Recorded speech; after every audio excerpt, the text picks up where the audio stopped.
আজকে আজকে যে পরিস্থিতি হয়েছে ক্যাম্পাসে, অ্যাটলিস্ট আপনারা যদি কেউ দেখতেন, বিশ্বাস করেন আপনারা সারা জীবনের জন্য এই ছাত্রলীগ জিনিসটাকে যে কি পরিমাণ ঘৃণা করতেন বা ভয় পাইতেন আপনারা জানেন না।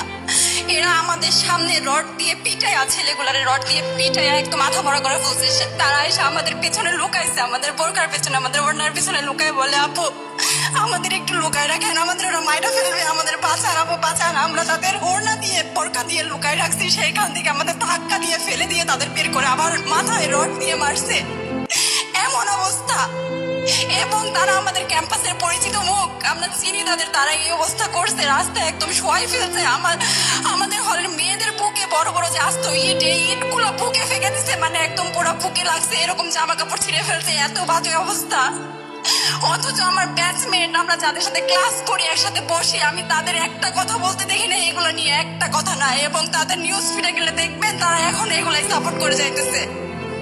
কিচ্ছু বলার নাই। আমি কেমনে যাই এই মানুষগুলোর সাথে এত বছর ক্লাস করছি, বা আমি আরো 6টা মাস কিভাবে ক্লাস করবো আমি জানি না, আমি সত্যিই জানি না।